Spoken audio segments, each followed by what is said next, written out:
시편 78편은 우리가 지금 계속해서 살펴보고 있는 대로 출애굽부터 시작해서 다윗 왕 시대까지 역사를 기록한 내용입니다. 요약해서 한 내용이죠. 앞에서 이스라엘 백성들이 하나님의 큰 기적과 이적을 체험했습니다. 그리고 먹을 것을 구했을 때 먹을 것을 주었습니다. 또 반석에서 물을 내어 주셨습니다. 그리고 그럼에도 불구하고 하나님 앞에 끊임없이 원망하고 불평하는 모습들을 보게 되었는데, 그래서 하나님께서 그들에게 이제 징계를 내리셨죠.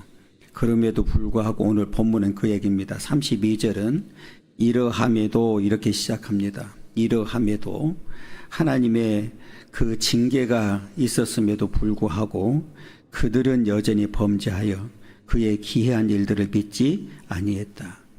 오늘 본문을 보면 기이한 일들을 믿지 아니했다. 결국은 왜 이들이 하나님 앞에 불평하고 원망했는지를 보여주는 아주 중요한 단서인데, 믿음이 없었다는 거죠. 믿지 아니했다. 그들은 여전히 범죄하여 그의 기이한 일들을 믿지 아니했다. 하나님께서 행하신 그 큰 역사를 믿지 아니했다. 이렇게 이제 이야기를 합니다. 그러면서 하나님께서는 그들이 그렇게 믿음이 없는 상태였었기 때문에, 그리고 원망하고 불평하는 그런 이 삶을 보면서 가나안 땅을 지척에 두고 40년 동안 광야 생활하도록 만들었습니다. 오늘 그 내용이 바로 이제 33절인데, 그들이 헛된 삶을 살게 되었다. 33절에 보면 하나님이 그들의 날들을 헛되이 보내게 하시며 그들의 햇수를 두려움으로 보내게 하셨도다. 이 말은 40년 동안 광야 생활이 결국은 1세대들이 다 망하는 결과를 가져왔죠. 그 인생이 얼마나 허무하고 헛되게 보내게 되었는지를 보여주는 그런 내용입니다. 그래서 오늘 그들의 날들을 헛되이 보내게 하시며 하나님이 40년 동안 광야 생활을 하게 만든 이유를 지금 말하고 있습니다. 결국은 그들이 믿음이 없었기 때문에 원망하고 불평할 수밖에 없었고, 하나님은 그러므로 인해서 광야 40년 동안을 살게 만들었는데, 그들의 삶이 얼마나 헛되고 비참하게 되었는지를 보여주고 있습니다. 우리가 잘 아는 대로 출애굽했던 1세대들이 그 광야 40년 동안에 다 광야에서 죽음을 맞이했습니다. 다시 말하면 출애굽한 목적은 가나안 땅에 가서 하나님께서 약속한 그 땅에 머물러 살기를 원했던 하나님의 처음의 계획이죠. 그런데 이 1세대들이 결국은 믿음이 없는 그 연고로 인해서 광야 40년 동안에 광야에서 다 죽게 되는, 그래서 결국은 하나님께서 약속한 가나안 땅에 들어가지 못했던 역사를 우리에게 보여주고 있습니다. 그들의 햇수를 두려움으로 보내게 하셨다. 이 광야라고 하는 곳이 우리가 잘 아는 대로 그들의 힘만으로는 살아갈 수가 없지요. 그러면 출애굽 과정을 통해서도 그렇고 광야 생활 가운데서도 그렇고 하나님의 큰 기적과 이적을 베풀어 주셨고, 그들에게 은혜를 베풀었음에도 불구하고 그 은혜를 망각했기 때문에, 그러면 그 망각한 이유가 뭐냐? 오늘 본문에서 믿음이 없었기 때문에 그렇다. 그런 게 믿음이 없는 결과 때문에 하나님을 도전하고 하나님께 도전하고 원망하고 불평하고, 그래서 하나님께서는 이 광야 40년을 통해서 1세대들은 다 망하게 만들었고 2세대들은 그 결과를 보면서 하나님만을 경외하기를 원했죠.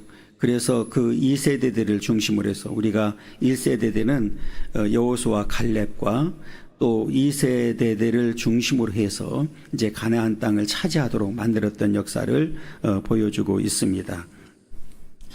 그러면서 이제 34절에 보면 하나님의 징계를 이제 받게 되죠. 우리가 이제 민수기에서도 그렇고 찾아보면 하나님이 그들을 죽이실 때 그랬거든요. 우리 성경을 이제 좀 찾아보면 민수기 11장 1절과 2절 3절 보면 이렇게 이제 이야기합니다. 민수기 11장 213쪽인데요. 우리가 1절과 2절 3절까지 읽어보면 여호와께서 들으시기에 백성이 악한 말로 원망하매 여호와께서 들으시고 진노하사 여호와의 불을 그들 중에 붙여서 진영 끝을 사르게 하시며 백성이 모세에게 부르짖음으로 모세가 여호와께 기도하니 불이 꺼졌더라. 그곳 이름을 다베라라 불렀으니 이는 여호와의 불이 그들 중에 붙은 까닭이었더라. 그래서 하나님께서 불로 이들을 이제 징계했던 역사를 보게 되고요. 또 하나는 민수기 21장 4절부터 9절까지 우리가 놋뱀 사건은 잘 알고 있는데 230쪽인데요. 우리 21장 민수기 21장 4절부터 9절까지 한번 읽겠습니다. 백성이 호르산에서 출발하여 홍해길을 따라 에돔 땅을 우회하려 하였다가 길로 말미암아 백성의 마음이 상하니라. 백성이 하나님과 모세를 향하여 원망하되 어찌하여 우리를 애굽에서 인도해 내어 이 광야에서 죽게 하는가. 이곳에는 먹을 것도 없고 물도 없도다.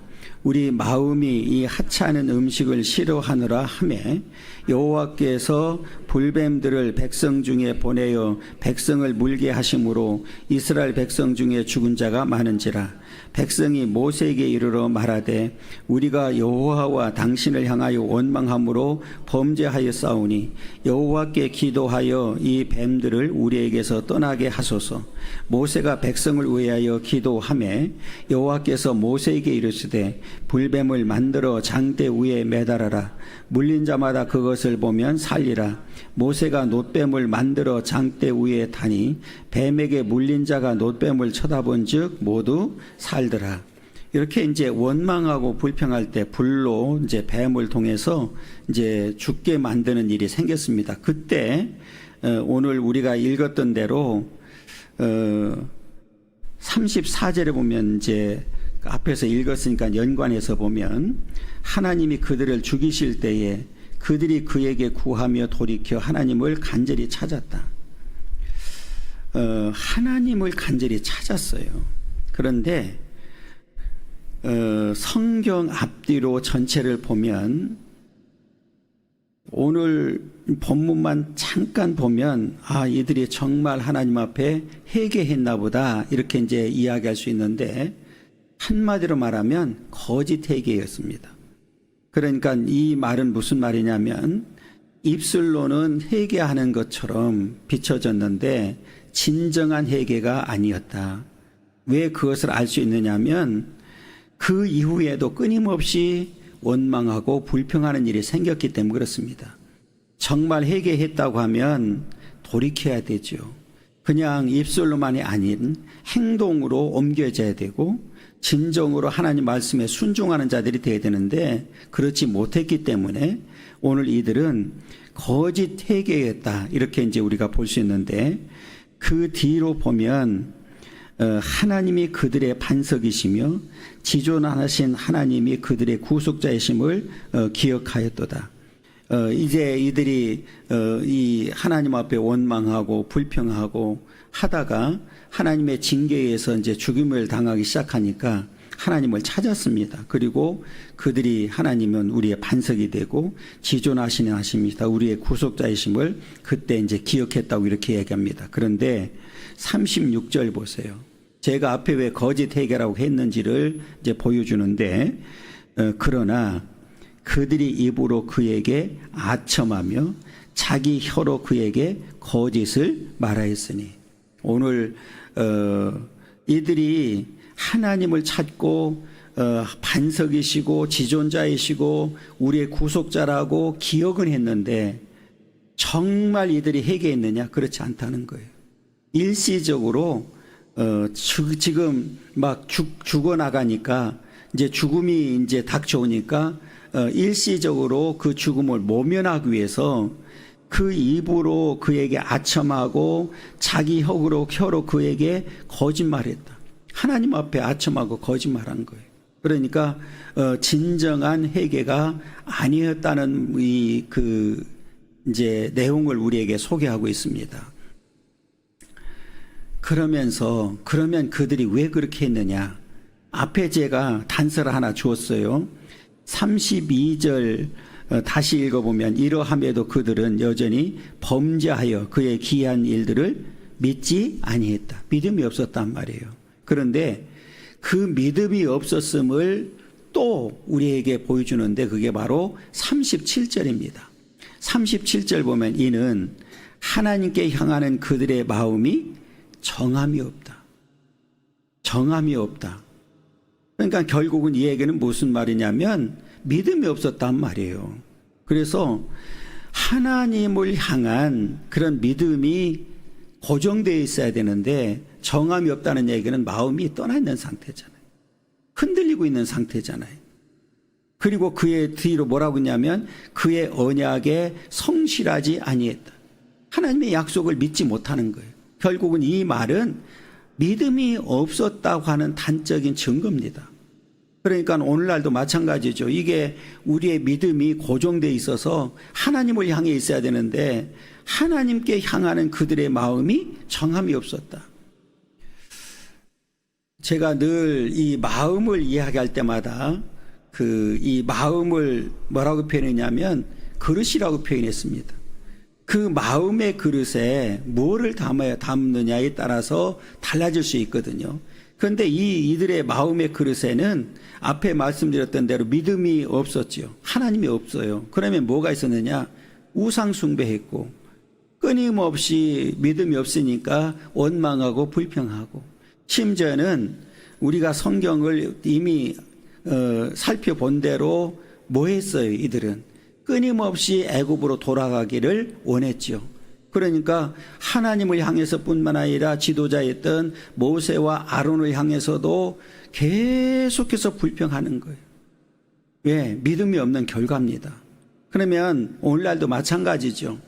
우리가 이렇게 똑같은 신앙생활 하면서 원망하고 불평하는 사람들은 왜 그럴까요? 결국은 믿음이 없다는 표시예요. 정말 믿음이 있는 사람들은 그 믿음의 결과가 우리가 구원받았잖아요. 그 구원받은 거 하나만 가지고도 그리고 지금까지 우리가 살아온 모든 지난날의 삶을 돌아보면 하나님의 은혜였잖아요. 그러면 우리는 하나님 앞에 원망과 불평이 아니라 뭐 할 수밖에 없어요? 현재는 감사하지요. 왜? 되어진 일 모든 일이 하나님 은혜였으니까. 그런데 오늘날도 마찬가지죠. 이렇게 하나님 앞에 이 믿음이 없으면 계속 나오는 게 원망과 불평일 수밖에 없어요. 여러분, 이 출애굽하에서 광야를 가던 1세대들처럼 믿음이 없는 자들이 되지 않기를 원합니다. 믿음이 없으면 결국은 회개를 해도 거짓으로 할 수밖에 없고 그리고 결국은 계속해서 그 징계를 받았음에도 불구하고 거짓으로 회개하고 끊임없이 원망하고 불평하고 그러다가 결국은 비참한 종말을 맞이했던 역사를 우리에게 가르쳐주고 있거든요. 그러니까 이 역사는 우리가 잘 아는 대로 거울이라고 이렇게 표현하잖아요. 거울은 뭐예요? 좋은 것은 우리가 받아들이고 안 좋은 거는 다 우리가 배척해야 된다는 거죠. 우리가 구약의 성경을 보면 이스라엘의 역사잖아요. 그러면 사실은 좋은 얘기보다도 안 좋은 얘기가 더 많거든요. 분량을 보게 되면. 그 이유는 뭘까요? 성경이라고 하면 좋은 얘기만 쓰면 얼마나 좋겠어요. 그런데 그 이스라엘의 역사를 통해서 우리들이 교훈받기를 원하는 거죠. 깨닫기를 원하는 거죠. 하나님 앞에 이스라엘 백성들처럼 원망하고 불평하기보다는 하나님의 은혜를 기억하고 감사하면서 살기를 원한다는 거죠. 여러분, 이 믿음이 이제 저와 여러분들의 믿음 되기를 원합니다. 오늘 결국은 그 하나님께 향하는 그들의 마음이 정함이 없다. 그래서 하나님 앞에 원망과 불평할 수밖에 없었고 하나님의 징계를 받을 수밖에 없었다. 또 하나는 그의 언약에 성실하지 아니했다. 하나님의 그 말씀을 우습게 여기는 거죠. 하나님께서 하신 말씀은 다 언약이잖아요. 약속이잖아요. 그러면 그 약속은 우리는 지켜야 된단 말이에요. 지키는 거는 결국은 순종이잖아요. 그런데 이들은 그 말씀을 우습게 여기고 하나님의 언약을 뭐 했어요? 성실하지 아니했다. 그의 언약에 성실하지 아니했다. 결국은 믿음이 없는 결과가 그들을 징계할 수밖에 없었다. 이제 이 말을 하고 있는 거예요. 그런데 하나님은 우리가 잘 아는 대로 긍휼이 풍성하신 분이잖아요. 이렇게 계속해서 반복해서 원망하고 불평하고 또 하는데도 하나님은 그들을 완전히 멸망시키지는 않았어요. 그 내용이 이제 38절이거든요. 오직 하나님은 긍휼하심으로 죄악을 덮어주시어 멸망시키지 아니하시고 그의 진노를 여러 번 돌이키시며 그의 모든 분을 다 쏟아내지 아니하셨으니, 만약에 하나님께서 그들이 원망하고 불평할 때마다 즉시 심판했다고 하면 남을 사람이 아무도 없었겠지요. 하나님께서는 오래 참으셨다, 그 얘기거든요. 오래 참으셨다. 그래서 그 분을 다 쏟아내지 아니했고 그 진노를 여러 번 돌이키셨다. 그러니까 진노를 내렸다가도 우리가 앞에서 살펴봤던 대로 모세를 통해서 우리를 살려주세요 이렇게 하면 모세가 구했을 때 하나님께서는 그 길을, 그 죽음에서 면하는 길을 제시해 주었고 그들에게 피할 길을 주셨단 말이에요. 그러니까 하나님께서는 이렇게 오랫동안 참으셨다. 그리고 그 진노를 여러 번 돌이키는 역사가 있었고 그 분을 다 쏟아내지 아니했다. 이 이스라엘 백성들에게 하나님께서는 인내하셨고 오래 참으셨고 긍휼을 베풀어 주셨다는 이야기를 하고 싶은 거예요. 마찬가지로 오늘날도 마찬가지죠. 오늘날도 이제 영적 이스라엘 된 저와 여러분들을 향해서 하나님께서는 인내하시고 오래 참으십니다. 지금까지 우리가 살아서 이 자리에 앉았는 이유도 하나님께서 저와 여러분들에게 그 긍휼을 베풀어 주셨기 때문에 가능했다는 거죠. 그렇기 때문에 우리는 그 하나님 앞에 늘 감사하고 기뻐해야 되는 이유가 바로 여기 있거든요. 그러니까 오늘 이스라엘 백성들을 향해서도 그렇게 이제 즉각 심판하지 아니하고 여러 번 그 진노를 돌이키시고 또 그들을 향해서 그 분을 다 쏟아내지 아니했기 때문에 그들이 살아 있을 수밖에 없었다. 그러면 하나님께서는 그들에게 왜 그렇게 해주셨느냐? 오늘 그 30절에 보면 그들은 육체이며 가고 다시 돌아오지 못하는 바람임을 기억하셨다. 지난 주일에 우리 사람 그리고 인자라는 언어를 통해서 제가 말씀을 드렸습니다. 부패하기 쉬운, 깨어지기 쉬운, 그리고 흙으로 왔다가 흙으로 돌아가는 존재, 이게 인간이거든요.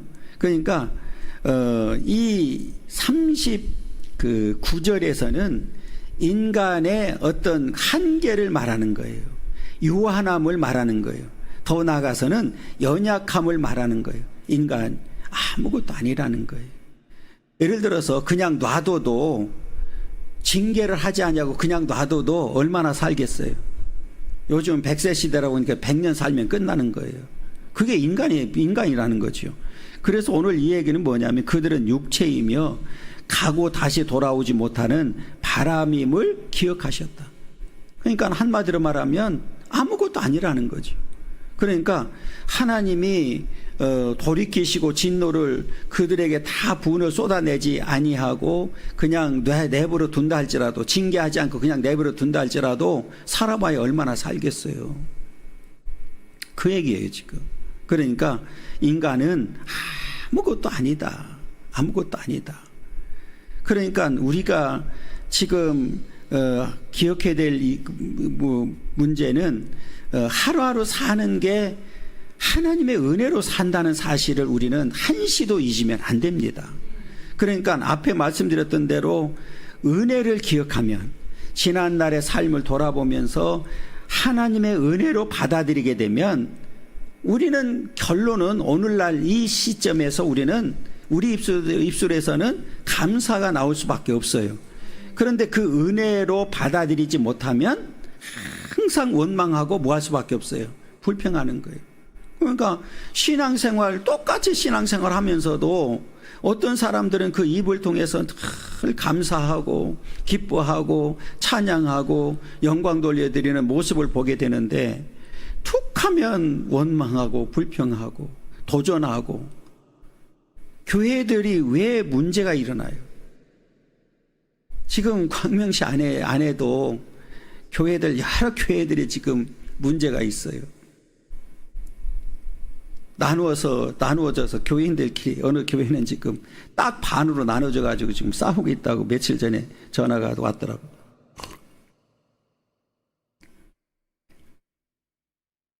그 교회에도 교육자가 지금 담임 목사가 몇 번 바뀌었어요. 바뀌는 과정 속에서 꽤 많이 나가고 부목사들이 또 데리고 나가서 교회를 하는 일들이 생겼고, 지금 몇 교회는 지금 담임 목사들이 좀 바뀌는, 이제 뭐 어떤 문제가 있어서 바뀌는 그런 일이 생겼고, 또 새로 왔는데 또 갈등이 생겨서 지금 문제가 얼마 안 됐는데도 지금 문제가 또 심각하게 벌어지는 일들이 생기고, 왜 그럴까요? 우리가 내가 정말 믿음이 있으면 은혜로 받아들이면 되거든요. 근데 이게 믿음이 없으면 결국은 나오는 게 뭐냐면 항상 불평해요. 그거는 따라올 수밖에 없거든요. 그냥 이스라엘 백성들을 보면 알 수 있잖아요. 따라오는 거예요. 원망하고 불평하고 하는 일들이 생긴단 말이에요. 그러면 이 사람들은 항상 원망하고 불평하는 사람들의 특징이 뭐냐면 이기적이라는 거예요. 자기가 중심이 되어버리는 거예요. 그러니까 자기 생각이나 자기 뜻에서 벗어나는 일에 대해서는 받아들일까요? 안 받아들일까요? 안 받아들이죠. 이게 이제 전형적인 특징이거든요.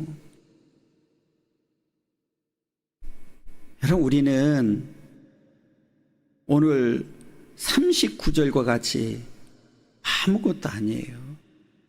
그냥 갔다가 다시 돌아오지 못하는 바람임을 우리는 기억해야 됩니다. 그냥 사라지는 거라니까. 이게 우리 인간이란 말이에요. 그냥 잠시 있다 가는 거예요. 그런데 우리가 그걸로 끝난다고 하면 굳이 예수 믿을 필요 없겠지요. 그런데 우리에게는 분명히 이스라엘 백성들에게 가나안 땅이 약속되어 있던 사실처럼 우리에게는 영적 가나안인 천국이 예비되어 있습니다. 우리는 그 나라를 향해서 지금 가고 있는 거예요. 이스라엘 백성들이 지금 출애굽해서 광야를 가는 과정은 그냥 이들을 고생시키려고 하는 게 아니잖아요. 약속의 땅 가나안 땅에 가기를 원하는 거예요. 그러면 하나님께서 40년 동안 돌린 이유가 뭘까요? 여러분, 지금 그냥 직선저리로 가면 며칠이면 갈 수 있는 거리거든요. 그런데 왜 40년 돌렸을까요? 믿음이 없는 사람들을 들어가 봐야 뭐하기 없어요. 그 가나안 땅에 도착하면 뭐 하겠어요? 믿음이 없는 짓을 또 할 텐데. 그러니까 하나님께서는 그 1세대들을 다 정리하고 믿음이 있었던 여호수아와 갈렙을 중심으로 해서 2세대들이 들어갔단 말이에요. 그럼 2세대들은 그 광야에서 1세대들이 그렇게 원망하고 불평하다가 믿음 없는 짓 하다가 다 망하는 모습을 봤단 말이에요. 그러면 그들을 향해서는 오직 누구만 경외하기를 원하셨어요? 가나안 땅에 도착해서 하나님만을 경외하기를 원하셨단 말이에요. 그런데 우리가 잘 아는 대로 가나안 땅에 도착해서 여전히 문제를 또 일으키고 원망하고 불평하고 또 망하고 하는 역사를 보여줍니다. 이것을 우리에게 보여주는 이유는 앞에 말씀드렸던 대로 우리에게 경고하는 거죠.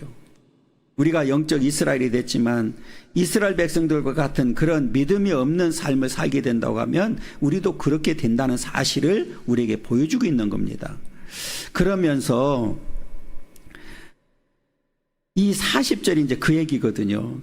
그들이 광야에서 그에게 반항하며 사막에서 그를 슬프게 함이 몇 번이냐. 뭐 셀 수도 없어요. 셀 수도 없어. 광야에서 사막에서. 그러니까 이 출애굽해서 광야 40년 동안 이들이 원망하고 불평하고 하나님 앞에 반항한 일이 수없이 있었잖아요.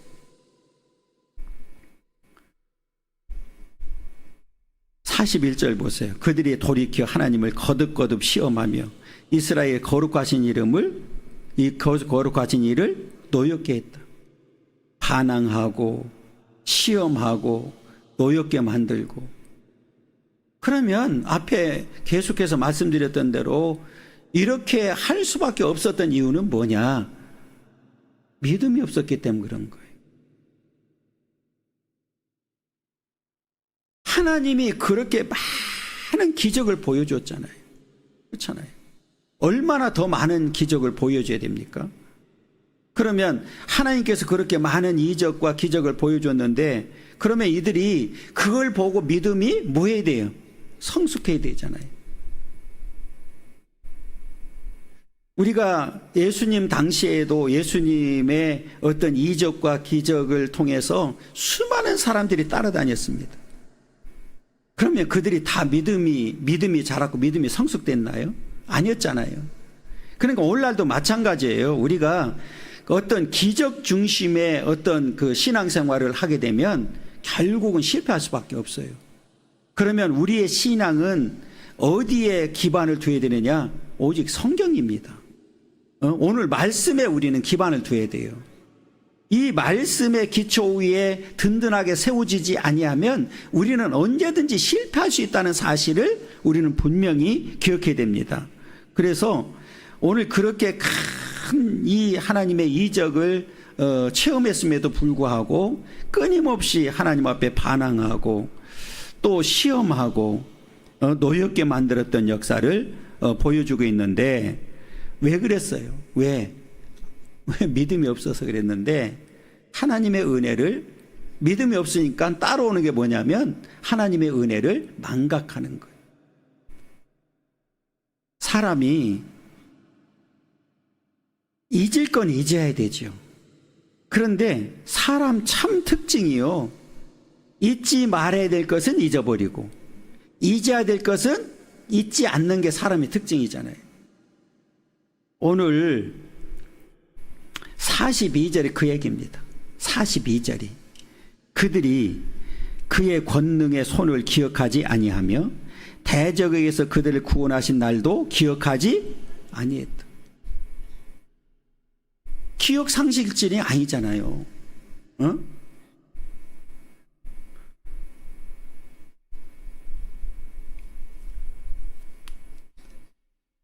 결국은 믿음이 없으니까 하나님의 은혜를 잊어버리는 거예요.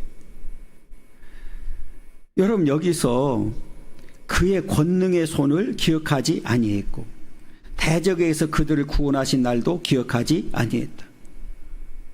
결국은 하나님께서 출애굽시켜준 그리고 그 광야 생활하면서 대적들이 등장하잖아요. 실제로 그 싸움에서 이기게 만들어주고 얼마나 큰 일을 하셨습니까? 그런데 그 일을 잊어버리는 거예요. 기억하지 못했다. 기억상실증 걸린 것도 아니잖아요. 여러분, 여기서 지금 이들은 생생하게 뭐 했어요? 목격했잖아요. 목격을. 자신이 다 목격하고 체험한 내용을 지금 기억하지 못했다는 내용이잖아요. 우리가 어렸을 때에도 어떤 큰 일들은 어렸을 때 일도 기억합니까? 안 합니까? 하잖아요, 사람이. 여러분, 이스라엘 백성들은 이제 뒤에 그 10가지가 아니라 이제 6가지만 소개하고 있거든요. 그러니까 여기 하나님의 이 권능의 손을 말하고 싶어서 그 10가지 재앙이 있었잖아요. 출애굽할 때 10가지 재앙을 소개하지 아니하고 6가지만 소개하고 있거든요. 오늘 본문에 보면 6가지 소개하는 이유는 뭐냐면 그의 권능의 손이 너무 컸다, 그걸 소개하고 싶은 거예요. 그러면 직접 목격을 하고 체험을 했단 말이에요. 지금 그것을 기억하지 못한다. 정치인들이 가장 많이 쓰는 단어가 뭔지 아십니까? 네, 기억하지 못한다는 거예요. 기억하지 못한다는 거. 요즘 이재명 씨가 안면 무슨 장애? 안면 인식장애 뭐예요? 그러니까 이 얘기는 뭐냐면 사람을 몰라본다 나는 이 얘기거든요. 그러니까 지난 재판에서 그 얘기가 나온 거예요. 실제로 본인이 얘기한 거예요. 그게 변호사를 통해서 그냥 나온 게 아니라 나는 이 사람하고 밥을 먹었어도 잘 모른다. 그러니 내가 이 사람 김봉기를 내가 모른다니까 이렇게 나오는 거거든요. 그러니까 이제 같은 당의 오선 의원인 이상민 국회의원이 그러면 정치를 하면 안 되지. 사람을 몰라보는데 어떻게 정치를 하냐. 이제 이렇게 또 나오더라고요. 여러분, 우리가 기억이라고 하는 게 이제 단기 기억이 있고 장기 기억이 있어요. 그런데 이제 우리가 치매가 걸리면 단기 기억을 잊어버려요. 그래서 금방 밥 먹은 것도 밥 안 줬다고 난리치는 거예요. 그거 잊어버리는 거예요, 그거는. 그래서 장기 기억을 기억하는 거예요, 옛날. 그러니까 똑같은 얘기를 이 양반은 계속 반복하는 거예요. 왜? 그것만 생각나니까. 응? 우리가 기억이라고 하는 게 하나님께서는 이렇게 단기 기억과 장기 기억을 주어서 다 저장하지를 못하게 만들었거든요. 그것도 은혜예요. 우리가 들은 거 지금 본 거 다 기억한다고 하면 이게 폭발해가지고 살 수가 없을 거예요. 그런데 웬만한 건 잊어버리잖아요. 그렇잖아요. 그것도 은혜예요, 사실은. 그런데 지금 이스라엘 백성들은 절대로 잊으면 안 되는 이 하나님의 큰 권능과 구원을 잊어버린 거예요. 기억하지 못했다. 그러니까 왜 그렇게 나오느냐? 은혜가 떨어지니까, 은혜가 없으니까 믿음이 없어져 버리는 거예요. 믿음이 없으니까 은혜가 떨어지는 거예요. 그러니까 하나님 그렇게 지금도 만나가 매일 내리고 구름 기둥과 불 기둥으로 함께 해주시고 그렇게 큰 이 홍해바다가 이제 53절 이제 홍해바다 사건이거든요. 그렇게 큰 역사를 이루어줬음에도 불구하고 지금 뭐 하지 못한다고? 기억하지 못한다는 거예요. 기가 막힌 일이죠. 그 42절 제 말을 듣고 다시 한번 읽어보세요. 그들이 그의 권능의 손을 기억하지 아니하며 대적에게서 그들을 구원하신 날도 기억하지 아니했도다. 그러면서 41절, 이제 43절부터 51절까지는 뭐냐면, 앞에 제가 말씀드렸던 대로 이스라엘 백성들이 출애굽할 때에 10가지 재앙이 있었잖아요. 10가지 재앙을 다 소개하지 아니하고 6개만 지금 소개하고 있거든요. 그러니까 이 저자가 말하고 싶은 건 뭐냐면 10가지 재앙을 소개하려고 하는 것이 아니라 그의 권능, 하나님께서 어떻게 역사하셨는지를 보여주고 싶은 거예요. 그래서 6가지를 쭉 지금 나열합니다. 51절까지 43절부터 그 얘기가 뭐냐면, 그때에 하나님의 애굽에서 그의 표적들을, 소환 들에서 그의 징조들을 나타냈었다. 그의 징조들을 나타냈다. 그게 쭉 나와요. 그들의 강과 시내를 피로 변하여 그들로 마실 수 없게 하시며, 새파리 떼를 그들에게 보내어 그들을 물게 하시고, 개구를 보내어 해하게 하셨으며, 그들의 토산물을 황충에게 주셨고, 그들이 수고한 것을 메뚜기에게 주셨으며, 그들의 포도나무를 우박으로, 그들의 뽕나무를 서리로 죽이셨으며, 그들의 가축을 우박에, 그들의 양떼를 번갯불에 넘기셨으며, 그의 맹렬한 노여움과 진노와 분노와 고난 곧 재앙의 천사들을 그들에게 내려보내셨으며, 그는 진노로 길을 닦으사 그들의 목숨이 죽음을 면하지 못하게 하시고 그들의 생명을 전염병에 붙이셨으며, 애굽에서 모든 장자 곧 함의 장막에 있는 그들의 기력에 처음 것을 치셨으나. 이렇게 하나님께서는 출애굽할 때에도 10가지 재앙을 통해서 그들에게 큰 이적을 보여줬단 말이에요. 그런데 그조차도 이들은 뭐 하지 못한다고? 기억하지 못한대. 기억하지 못한대.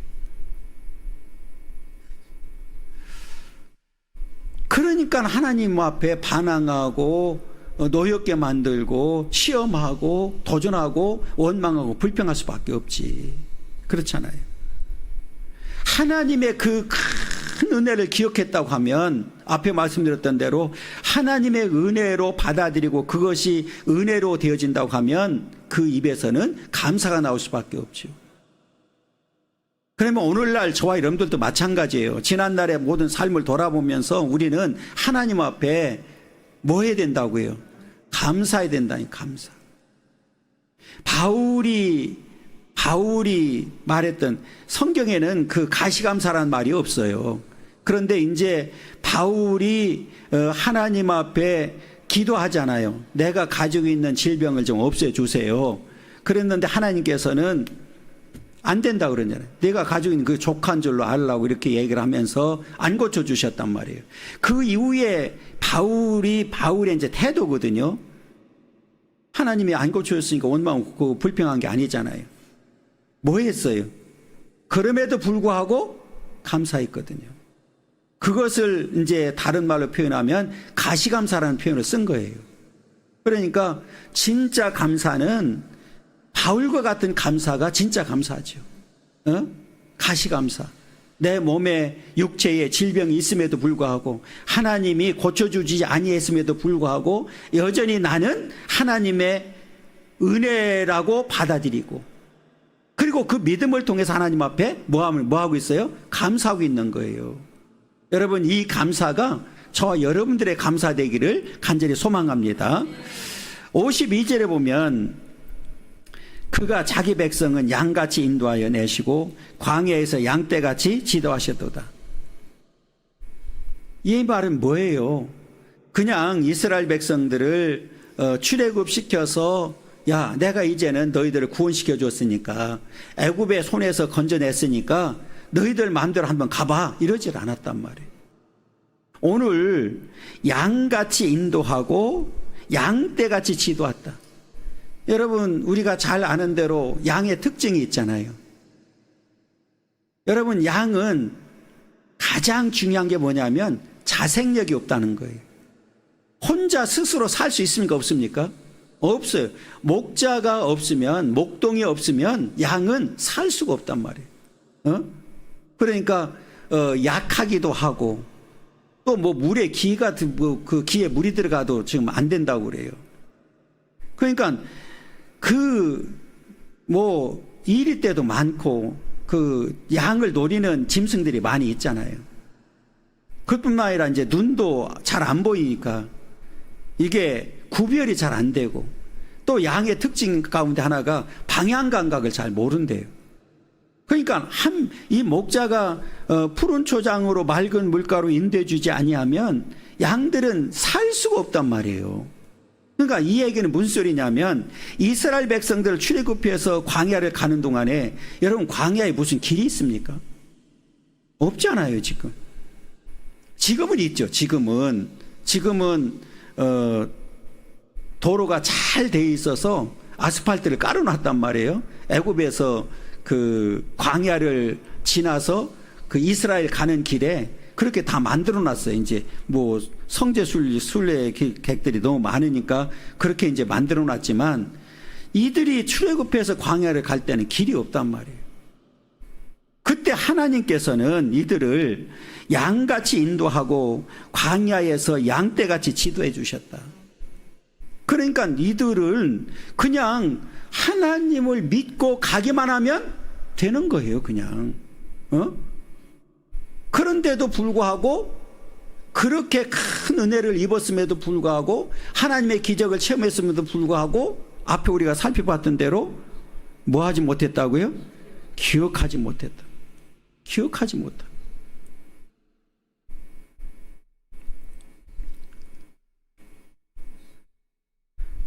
참 기가 막히잖아요.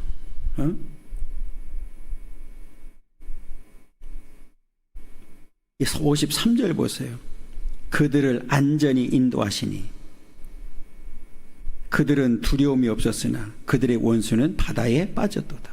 이 말은 뭐냐면 홍해바다 사건을 말하는 거예요. 그러니까 지금 홍해바다를 갈라놓고 이스라엘 백성들은 어떻게 건넜어요? 안전하게 건넜단 말이에요. 왜? 앞에 우리의 52절에 가르쳐 주셨잖아요. 양같이, 양떼같이 인도하시고 지도해 주셨기 때문에 가능했단 말이에요. 그런데 그들의 원수는 누굽니까? 애국 군대잖아요. 그들은 바다에 빠졌다. 앞에서도 말씀드렸던 대로 우리가 이 출애굽해서 광야를 가는 동안에 가장 먼저 만났던, 3일 만에 만났던 홍해바다 사건이잖아요.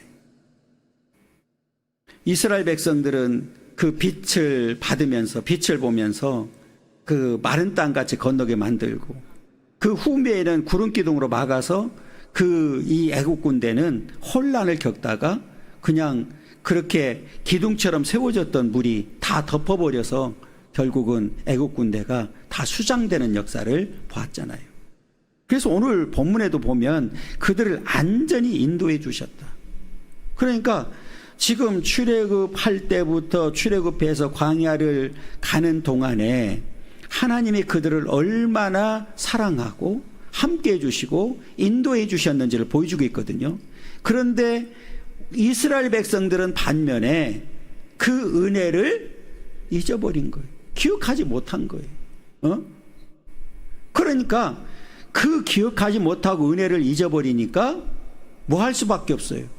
원망하고 불평하고 하나님 앞에 반항하고 하나님을 시험하고 하나님을 노엽게 만들고, 그래서 하나님께서 징계를 내리니까 그때서 거짓으로 그 죽음을 모면하기 위해서 거짓 회개를 했던 역사를 보여주고 있습니다. 이게 이제 이스라엘 백성들의 이 중요한 역사적인 포인트거든요. 그러면 이 사건을 통해서, 이스라엘 백성들을 통해서 우리들에게 주는 교훈은 뭐냐? 우리들도 마찬가지죠. 제가 늘 말씀드리지만 오늘 저와 여러분들을 구원시켜 주시고 너희들 힘으로 한번 천국 가봐 그러면 갈 수 있는 사람이 있을까요? 없을까요? 없어요. 없어. 예수님이 친히 말씀하셨잖아요. 내가 곧 길이다. 그러면 그 길이라는 말은 예수님이 어떤 길을 만들었어요? 천국 가는 길을 열어놨잖아요. 그러면 그냥 우리는 내 힘으로는 갈 수 없는 그 길이지만 예수를 믿는 믿음을 가지고 가기만 하면 그 길을 우리는 안전하게 갈 수 있다는 거죠. 그래서 우리가 예수만 믿어야 되는 이유가 바로 여기 있는 거잖아요. 그러면 끝까지 원망하거나 불평하지 아니하고 하나님께서 나를 예수 믿게 만들고 이렇게 구원받아서 천국을 갈 수 있도록 만들어 주었다고 하는 그 은혜 하나만을 기억한다고 하면 우리가 원망과 불평 대신에 우리는 뭐 할 수밖에 없어요? 하나님 앞에 감사할 수밖에 없죠. 이걸 우리에게 교훈하고 싶은 거예요. 그러니까 이스라엘 백성들의 그 역사를 통해서 우리는 이제 그 바른 믿음을 갖고 바르게 살아가기를 원하는 게 하나님의 뜻이라는 거죠. 그러니까 앞에 서론에 제가 말씀드렸던 대로 그 역사는 바로 거울이거든요. 그것을 통해서 우리는 반면교사로 삼아야 되죠. 아, 이스라엘 백성들이 이러다가 망했구나. 그러면 우리는 정신을 차리고 그 믿음을 끝까지 잘 지키고 하나님 앞에 되어진 모든 일들이 은혜로 받아들이게 되면 우리는 어떤 경우라도 원망과 불평하지 않게 되고 내가 하는 모든 일 가운데서도 감사하고 기뻐할 수 있는 거예요. 여러분, 이 믿음이 이제 저와 여러분들의 믿음 되기를 원하고 하나님 앞에 늘 우리 입술을 통해서 감사가 끊이지 않는 그런 복된 삶을 살아갈 수 있기를 간절히 축원합니다.